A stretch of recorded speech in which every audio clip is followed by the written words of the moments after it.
여러분, 투표 잘 하셨죠?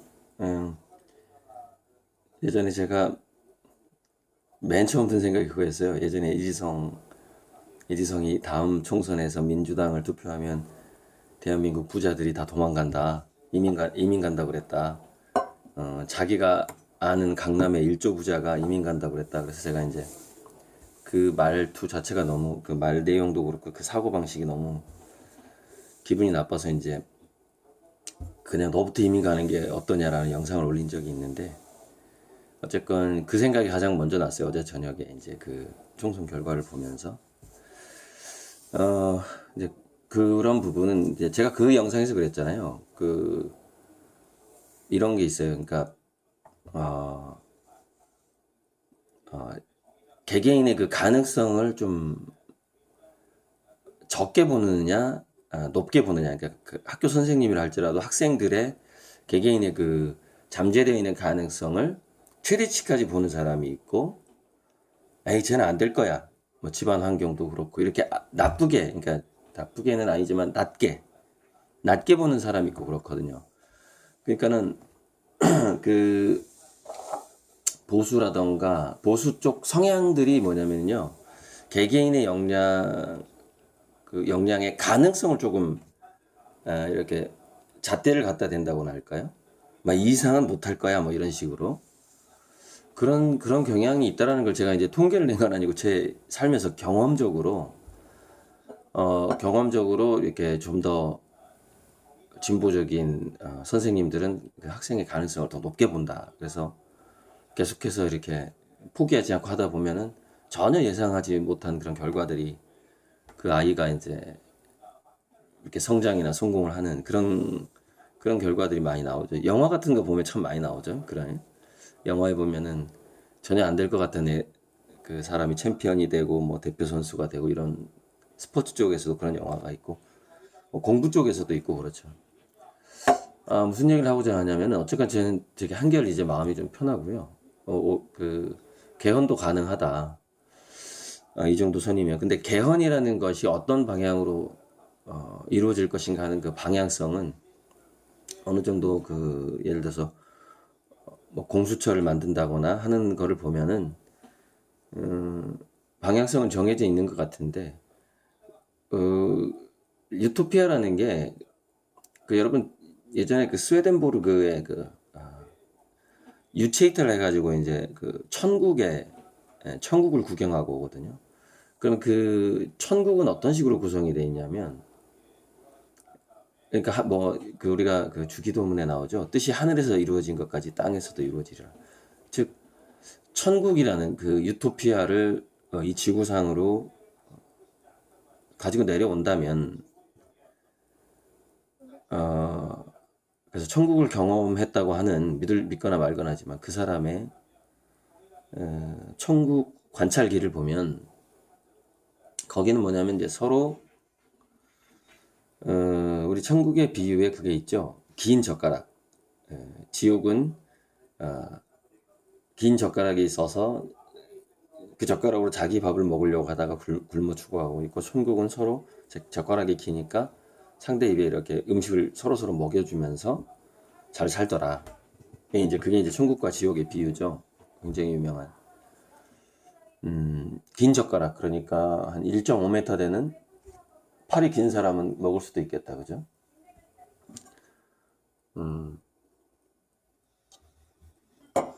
그게 천국과 지옥은 그렇게 돼 있어요. 서로 조금씩 뺏어가면 지옥이 돼 버리고요. 자기 걸 조금씩 양보하기 시작하면 바로 천국으로 바뀌어요. 그게 천국과 지옥의, 제가 그 읽었던 그 스웨덴보르그 책에서 결론적으로, 어떤 지옥에 가면은 도둑들이 모여서 사는 지옥이 있는데, 자꾸 남의 물건을 훔치는 거예요. 그래서 다음 날은 이 집에 있던 물건이 이 집에 가 있고, 이 집에 있던 게 이쪽으로 옮기고 막 이런 식으로. 그래서 그걸 지키기 위해서 막 신경을 써요. 그러니까 지옥이 뭐 불지옥 뭐 이런 게 아니라, 영혼들이 지옥에 살 때도 자기가 죽었는지 살았는지를 몰라요. 그러니까 그래서 저는 그 평행우주론을, 오히려 더 사후의 세계를 공부하면서 평행우주론을 더 믿게 됐는데, 구분이 전혀 안 됩니다. 이 내가 살았는데 죽었는지가 거기 영혼들의 세계에서도 단지 물질의 주파수가 바뀔 뿐인 거죠. 자기가 살아있다고 다 느껴요. 그러니까 육체를 그대로 가지고 있다고 느끼는 거죠. 죽은 다음에도. 이제 그런 이야기들이 매트릭스라든가 이런데 그대로 그 영화에 들어와 있는 건데. 그런데 이제 그때 그 형제 비유가 있잖아요. 형제. 밤에 쌀가마를 서로 이렇게 옮기다가 뭐 우리 형님이 뭐 식구가 많으니까 이러면서 자기 할당량에서 나온 그 쌀가마를 서로 이렇게 주다가 밤에 만나는 그런 그런 감동적인 저는 실화라고 생각해요. 저는 그런 이야기들이 권선징악을 하기 위해서 만들어진 얘기가 아니라 정말로 그렇게 착한 사람들이 많았어요. 갈수록 줄어드는 거예요, 지금 상황이. 그러니까 다시 이제 우리가 착한 그런 어떤 배려하는 사람들이 더 많아지는 나라를 만들어 가는 그것 자체가 천국이에요. 그것 자체가 지옥으로 가느냐 유토피아로 가느냐의 이제 경계선인데, 이제 제가 바라는 개헌의 앞으로 이제 그 정치의 변화는 뭐냐면은 소수자들의 인권이라던가 다양성을 인정하는 방식으로 가야만 한다라는 거죠. 왜냐면 인간은 결국에는 이런 겁니다. 범주나 범위가 다를 뿐이에요. 사람들은 참 그 집합을 좋아해요. 이렇게 묶기를 좋아한단 말이죠. 네 편, 내 편, 이렇게 묶기를 좋아하는데, 궁극적으로 인간은 묶일 수가 없어요. 다 개개인이거든요.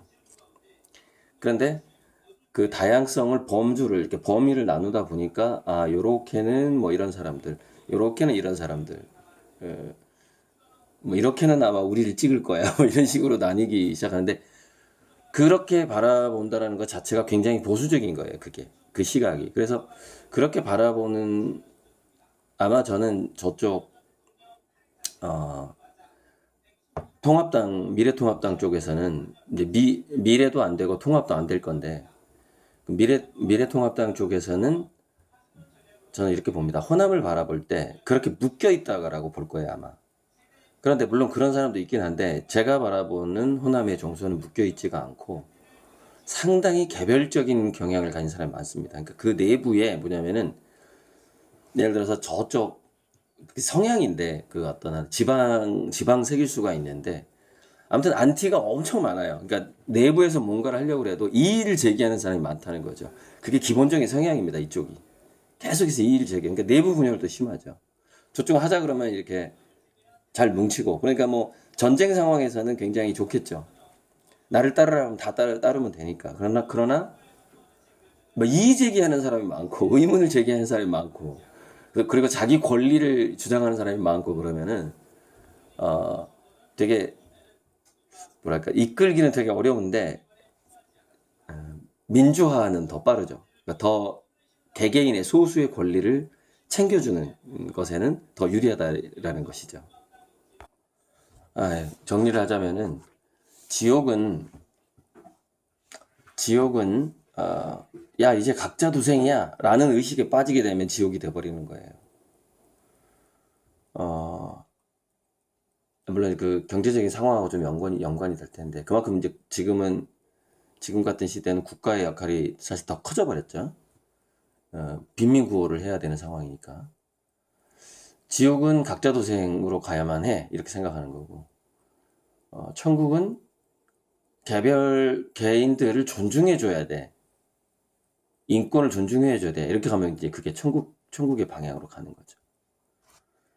그래서 스웨덴보르그의 그 천국과 지옥, 이제 거기서는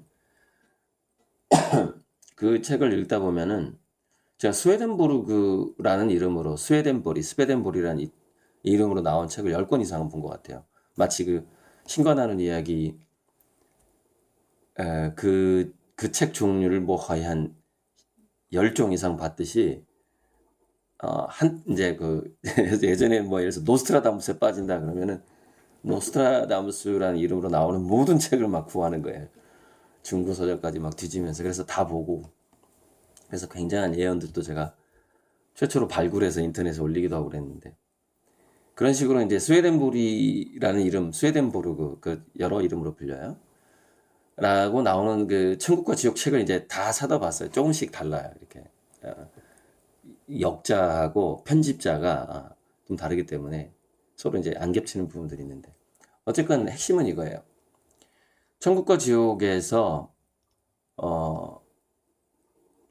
인간이 저기는 천국이다 저기는 지옥이다라고 말을 하는 것이지 그곳에 사는 사람들은 평범한 마을이라고 생각한다.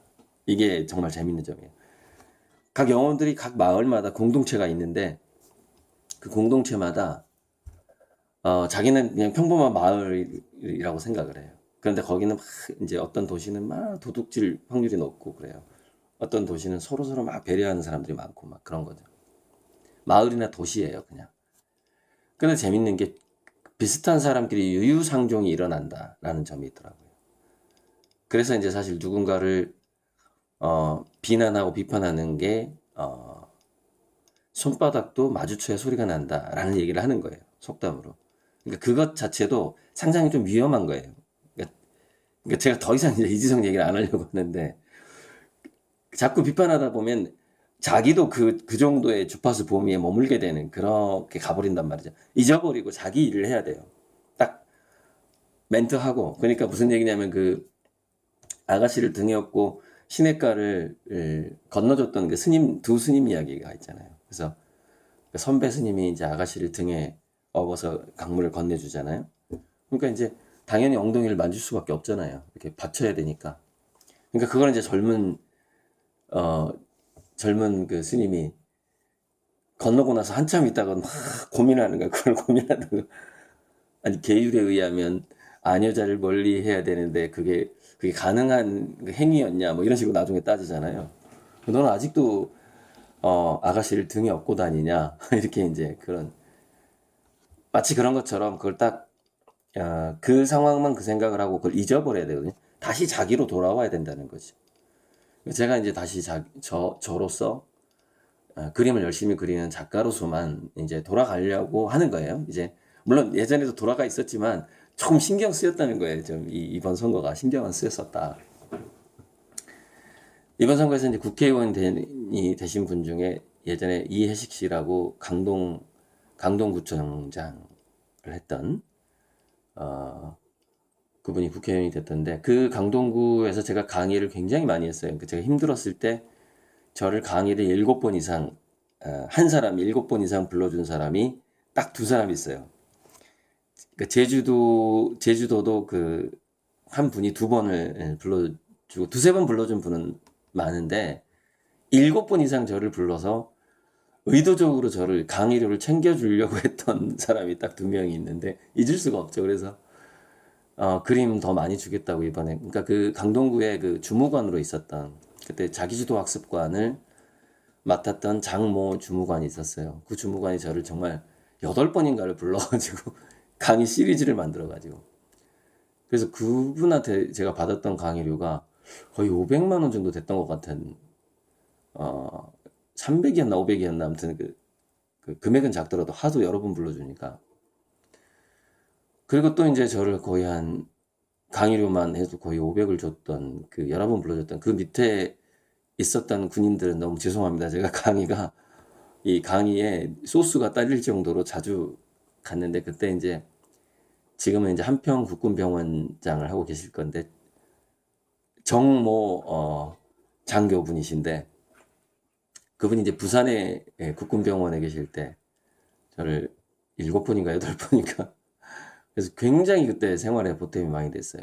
근데 이제 그 장모 주무관 강동구에 있던 장모 주무관이 그 활동을 할 때 이제 강동구청장이었죠. 이해식 씨가. 그래서 제가 이제 강동구에서 하는 회의에 그러니까 어떤 회의였냐면 사람들의 그 문화 정책, 교육 문화 정책에 관한 회의에 제가 이제 자문 역할로 회의에 참석한 적이 있었어요. 강동구에서. 거기서 요청이 와가지고. 그래서 여러 가지 아이디어를 제가 이제 이렇게 거기 몇몇 계신 공무원들한테 이렇게 하는 게 좋겠다. 자기주도 학습은 이렇게 가야 된다. 이런 식으로 이제 조언을 해주고 그랬던 기억이 납니다. 근데 그 주무관이 사실 어제 전화가 왔어요. 그저껜가. 지금은 딴 데로 옮겨가지고 계속 공무원을 하고 있는데, 자기가 그동안 모은 돈이 만기로 타는 돈이 3천만 원이 있는데, 그걸 일시불로 주겠다는 거예요, 저한테. 저를 예전에 강의를 정말 여러 번 불러줬던 공무원이신데, 맡겨도 된다는 거예요. 그러니까 어차피 이건 자기는 어디 은행에 넣어놓든지 어딘가 넣어놔야 되는 돈이라는 거예요. 그리고 공무원이니까 계속 월급은 나오잖아요. 그리고 아직 총각일 겁니다. 아마 결혼했으면 저한테 연락을 했겠죠. 총각일 건데. 그래서, 고맙다고 내가 칼리프트, 그게 한 3천만 원 하는데, 그걸 좀 더 일찍 사게 됐다고 그러면서, 이제 일시불로 3천을 보내기로 했으니까. 아직 안 들어왔어요. 이번 주 안에 그게 돈이 나온다고 그랬어요. 그래서 고맙다고, 굉장히 고맙다고 했고, 또 이제 3천만 원을 보내겠다고 하신 분도 역시 공무원 집안이에요. 그러니까, 처음에는 이제 제가 어려웠을 때도 참 많은 공무원 분들이 저를 도와줬고요. 제 강의를 많이 불러줬고요. 지금 이제 코로나가 딱 터지고 나서 자영업하거나 학원하거나 하는 분들은 좀 힘들어졌거든요. 그래서 실질적으로 저에게 들어오던 돈이 줄어들었어요.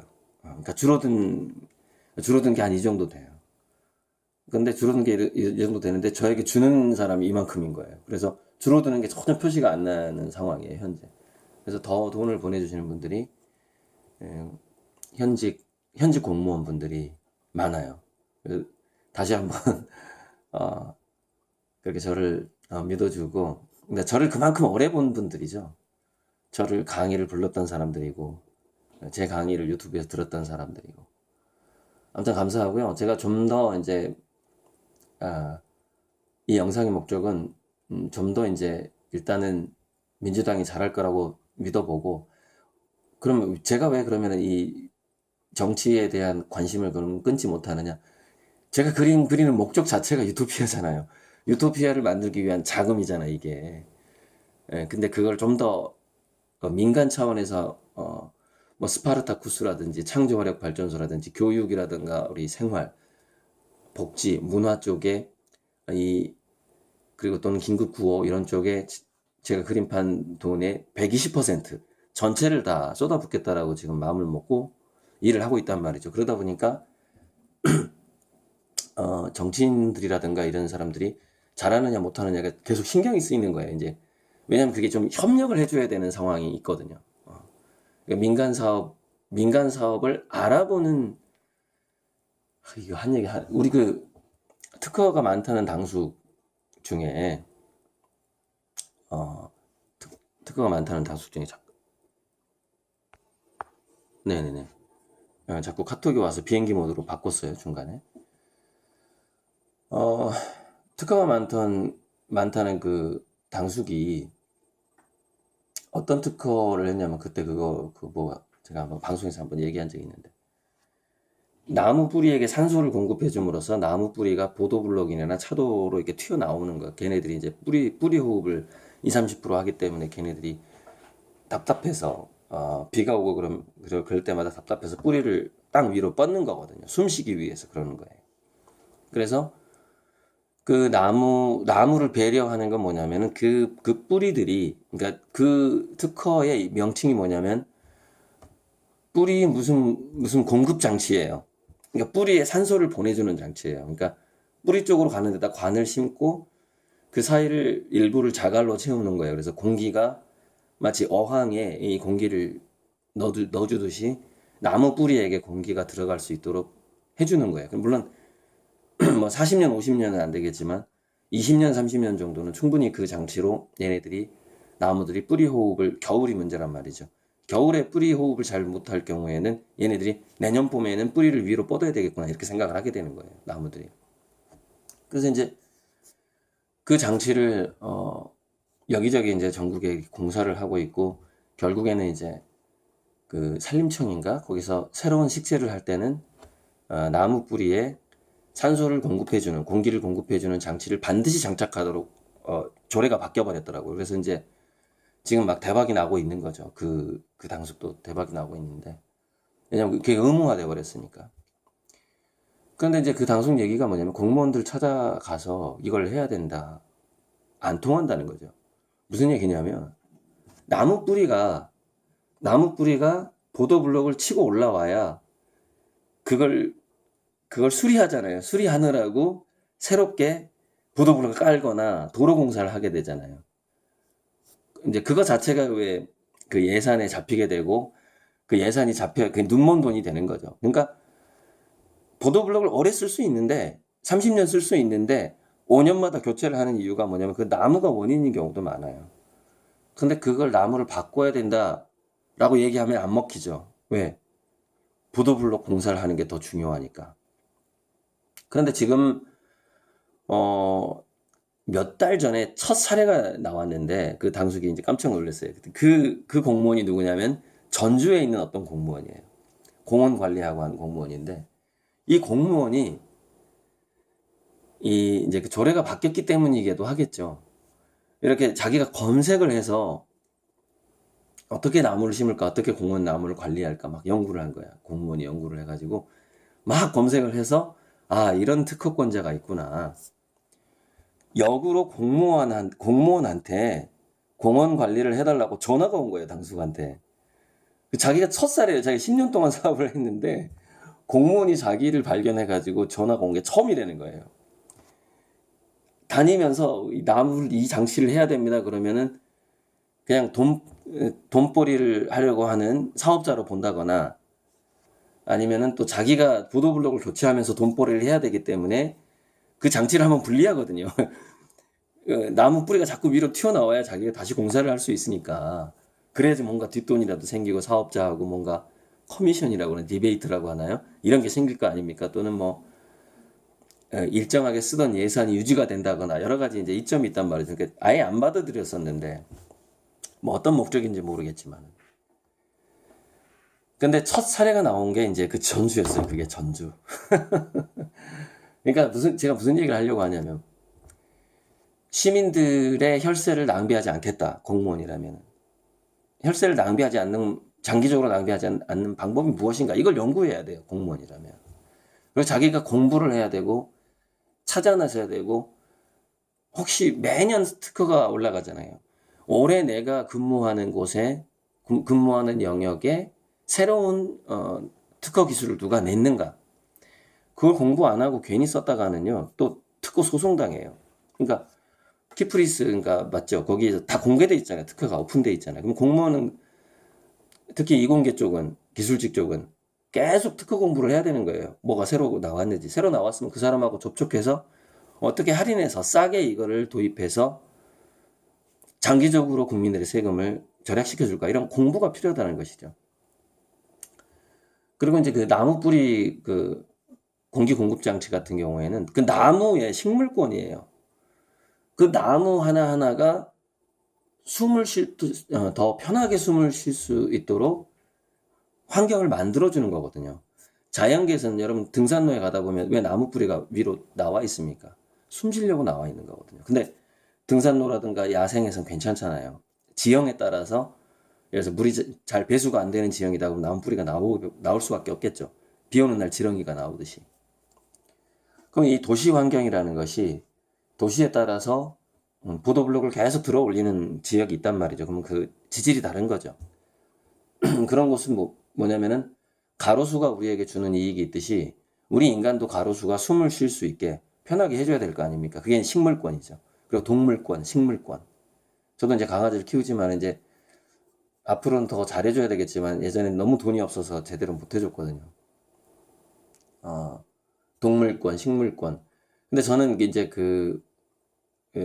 광물권까지도 생각하는 사람이거든요. 그러니까 길가에 있는 돌멩이의 어떤 돌멩이 하나도 품격이 있고 그거를 자연물을 우리가 지켜줄 의무가 있다. 이렇게 이제 저는 인권은 시작이고 인권, 동물권, 식물권, 광물권까지 가야 되고 광물권까지 가서 이 지구 전체를 하나의 가이아로 보고 이제 지구 어머니 개념이 연결되는 거죠. 그러니까 지구 어머니 개념이라는 것은 그 인권, 동물권, 식물권, 광물권을 다 포함한 개념인 것이죠.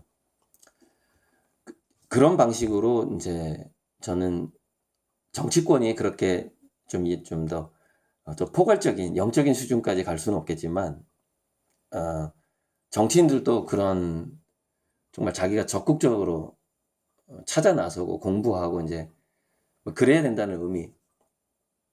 강동구의 그 장모 주무관님이 저를 찾아냈어요. 제 책을 읽고 저를 강의 부르기 시작했거든요. 정장교님도 지금 병원장 하고 계시는 국군 병원장 하고 계시는 분도 저를 찾아냈죠. 제 두뇌 사용 설명서를 읽고서 굉장한 감동을 받았다고 하더라고요. 그래가지고 이제 그분은 정말 저를 한번 초대해서 식사를 하면요, 제가 들어가면 이렇게 공손히 일어나고 가족들까지 일어나게 해요. 와, 대단한 선생님 모셨다고 그 정도까지 저를 굉장한 대우를 해줬고, 아무튼 큰 역할을 할 거라고 그렇게. 그분 이제 전남대 의대 나오신 분이거든요. 그래서 제가 좀 너무너무 황송할 정도로 저한테 잘해줬는데 정말 굉장히 여러 번 강의를 한 8번 이상 아무튼 감사합니다. 이 정도만 하고요. 이제 제 역할 열심히 할 거고, 책도 이제 슬슬 새로운 책도 좀 집필을 하려고 그래요. 그러니까 그거는 제가 책을 쓰는데 그림 그릴 시간을 뺏기는 게 아니라 글을 쓰는 과정이 그림을 정제하는 과정이다, 이렇게 생각하시면 돼요. 제가 문장을 다듬는 거하고 화면을 다듬는 것이 전혀 별개가 아니라 연동돼 있다, 이렇게 보면 되고, 1차적으로 제가 이제 2010년에 출판했던 정격불치 서울대 가다를 50세 버전으로 리모델링을 해서 한 몇 달 내로 출판을 해보려고 계속 지금 집사람을 다그치고 있습니다. 그게 이제 그 원본 파일이 날아가서 그걸 다 이렇게 타이핑을 쳐야만이 제가 부분 문장을 바꾸면서 예전에 썼던 문장은 뭐 유지할 건 유지하고 바꿀 건 바꾸고 이렇게. 그래서 앞으로 이제 글도 쓰고 그림도 그리고 열심히 그 작가로서, 글 쓰고 그림 그리는 작가로서 더 마음 편하게 제가 한번 몰두해볼 때가 되었다. 저는 좀 더 미래자가 붙은 당보다는 현재 이 열린민주당이 정반대로 이제 닫혀 있고 민주가 아니고 그 반대의 의미로 이름을 붙인 건 아니겠지라고 믿고 있습니다. 잘할 거라고 생각하고, 앞으로 몇 년 딱 보니까 이번 총선, 다음 총선 때까지가 제가 밀린 그림을 다 마무리할 수 있는 기간이네요. 그래서 마음 편하게 이게 딱 맞아떨어졌는데 몇 년간은 이미 주문이 밀려 있는 그림부터 열심히 전달해드리도록 하겠습니다. 굉장히 기쁘고 좀 길었죠.